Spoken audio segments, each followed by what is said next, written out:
Hello and welcome to the latest edition of OTGP On The Go podcast. My name is Michael Bratt. I'm driving home from work after a frustrating yet productive day, and as usual I'm going to be sharing my thoughts on topics that interest me and the big news stories that I have seen. And a big story broke this afternoon. It was very sad actually. Springbok legend Joost van der Westhuizen has passed away at the age of 45. He was diagnosed in 2011 with motor neuron disease and has unfortunately succumbed to it. The question that I have about this situation, and I'd really love to hear your thoughts on it. You can follow me on Twitter at MichaelBratt8. You can email me, bratt.michael@gmail.com. And I would like to hear from you. How will you remember Joost van der Westhuizen?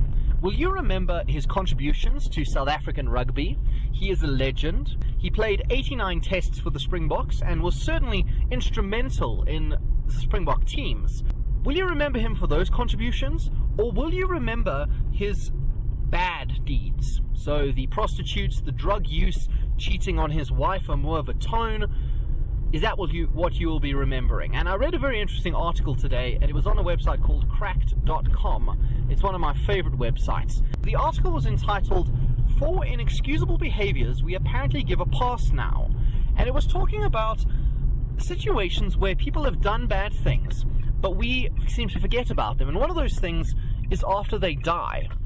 The number of times that people have died and we seem to forget about all the bad things that they've done when we remember them. We post tweets and write articles praising them and saying, oh, they were such wonderful human beings, but then we forget about all the bad things that they've done. I mean, there's the saying, don't speak ill of the dead. The same could be said about Joost van der Westhuizen, because all of the things I saw today were praising him. They were praising his on-the-field performances. They were praising how much of a legend he is. None of them mentioned the bad things. Maybe South Africa has forgiven him. Maybe now they've realized that he did wrong and he admitted to doing wrong. He owned up to it, and so we can forgive him. And we just remember the good times. So let me know how you will remember Joost van der Westhuizen. You can follow me on Twitter at MichaelBratt8. You can drop me an email, bratt.michael@gmail.com. As I said in my previous podcast, I would love to hear from you. I want this to be a two-way conversation. I don't want it to just be me talking like a crazy person in my car on the way home. I want to hear from you, I want to engage with you, and I want to hear your thoughts. So that is Joost van der Westhuizen, unfortunately has passed away at the age of 45. The other big story that everybody is talking about today, the Super Bowl. Firstly, congratulations to the New England Patriots. A lot of talk about Tom Brady. There's a joke going around that Lady Gaga performed a concert that was interrupted by American football. If you want to focus on the halftime show, and I want to focus on that, Lady Gaga, her performance. I watched it, very weird, but as are most things with Lady Gaga, they're weird. What interested me the most, though, as a media person, is the number of people who watched the Super Bowl and the amount that companies paid to have a halftime advertisement. If I look at the numbers, I had a look today, the number of people who watched the Super Bowl, over 100 million Americans. That's just Americans, 100 million. Last year's number in total, 167 million. The price tag for a 30-second halftime advert was reported at $5 million. Is it worth paying $5 million for a 30-second ad? Yes, because it's going to be seen by over 100 million people. And the one which got everybody talking that I saw was Netflix. Everybody's been talking about the Netflix ad.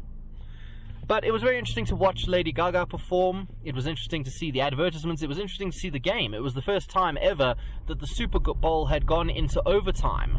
So congratulations to the New England Patriots. Let's see whether they can top it next year with the halftime show and the game itself, whether it'll be a more exciting game next year. Staying with sport, we seem to be having a sports-themed podcast today. We had Joost van der Westhuizen rugby, we had American football, the Super Bowl, and we have Manchester United. Great performance against Leicester, winning 3-0. I don't want to focus on Man United. I mean, I'm a bit biased because I love United. What I would like to focus on is their opponents, Leicester City. These are the defending Premier League champions. They won it last year. I would like to know, how did they go from winning it last year to being in the position they are now? They've had a pretty abysmal season up until now. They didn't change the team very much. I have a theory, and you can disagree with me. I'd like to hear from you on Twitter, @MichaelBratt8. You can drop me an email, bratt.michael@gmail.com.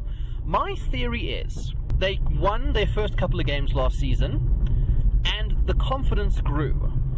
And it was almost became a psychological game. Whenever teams went to Leicester, whenever Leicester visited other teams, there was a belief that Leicester were going to win, because they were on such a roll.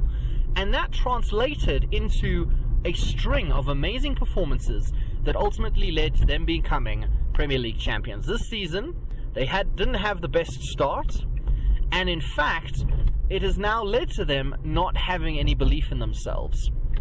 I would feel really bad because I think that the coach, Claudio Ranieri, is going to be sacked very soon, which is a shame because I really rate Claudio, and I think that he did an absolutely fantastic job last season guiding them to victory.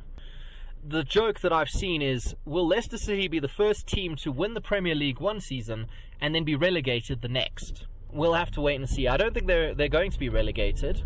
Again, I could be wrong, and people could disagree with me. I think they will survive, but it's a far cry from their performances last season. Since I'm driving home, onto another topic. Music is a big part of most of my drive. I like to dance and sing around in the car. People think I'm absolutely mad, but it keeps me sane and it keeps me occupied. And I decided to introduce a new element to the podcast. It's called the Artist of the Moment, and it's where I just recap an artist that I am really liking at the moment. The very first one, the Chainsmokers. I absolutely hated them when they came out with that song Let Me Take a Selfie. It was terrible. Well, I hate selfies in general, but when they had the song Let Me Take a Selfie, it was terrible. I didn't rate them at all. Since then, I've become a Chainsmokers fan, huge fan. I really liked Closer with Halsey, and now they've got the new one, Paris. I think you should go have a listen to it if you haven't heard it. If you have heard it, I really hope you like it, because I really am rating the Chainsmokers at the moment, and I can't wait to hear what song they come up with next. But that's it for this edition of the podcast. It's been a great time for me. It's given me something to do while I'm traveling home. I hope you've had fun. I'd love to hear from you, as I've said, two-way conversation. You can catch me on Twitter @MichaelBratt8. Drop me an email, bratt.michael@gmail.com. And until the next edition of the podcast, it's goodbye from me.